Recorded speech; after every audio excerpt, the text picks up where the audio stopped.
টি-20 দলের ক্রিকেটাররা রানিং করছেন মিরপুর হোম অফ ক্রিকেটে, আর এক পলক দৃষ্টিতে তাকিয়ে রয়েছেন মুশফিকুর রহিম এবং একাকী অনুশীলনও করছেন।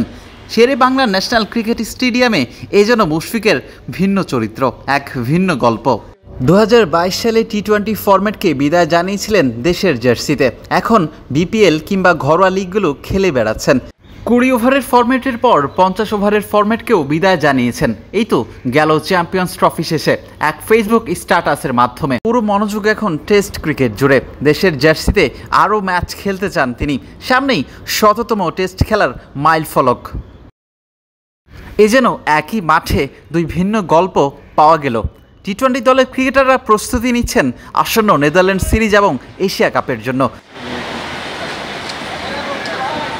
ছুটি কাটিয়ে আজই টাইগাররা যোগ দিয়েছেন ফিটনেস ক্যাম্পে। বুধবার সকাল থেকেই ফিটনেস নিয়ে সুপার সিরিয়াস দেখা গিয়েছে নাজমুল হোসেন শান্ত, সৌম্য সরকারদেরকে। টাইগারদের স্ট্রেংথ ও কন্ডিশনিং কোচ নাথান ক্যালির অধীনে কয়েক ধাপেই টাইগারদের রানিং করতে দেখা যায় হোম অফ ক্রিকেটে। যদিও এদিন সব ক্রিকেটারকে একযোগে পাওয়া যায়নি হোম অফ ক্রিকেটে। খালেদ আহমেদ, জাকির আলী, অনিক, পারভেজ হোসেন ইমনরা ছিলেন। মোট 14 জন ক্রিকেটার একযোগে ফিটনেস ক্যাম্পে যোগ দিয়েছেন। তাসকিন আহমেদ, মেহেদী হাসান, মিরাজ, রিশাদদের ছাড়াই ক্যাম্প করতে দেখা যায় শান্ত সৌম্যদের।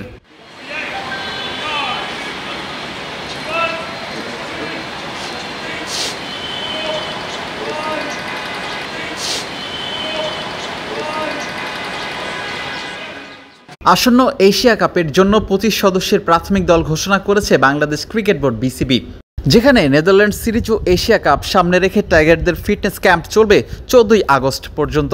15ই আগস্ট থেকে টাইগারদের স্কিল ক্যাম্প শুরু হবে।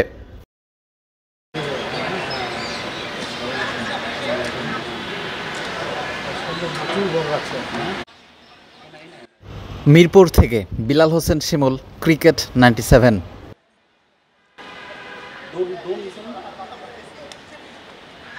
ওয়ালটন এখন দেশের সীমানা পেরিয়ে পৌঁছে গিয়েছে 50টিরও বেশি দেশে। ওয়ালটন, ঘরে ঘরে বিশ্বজুড়ে।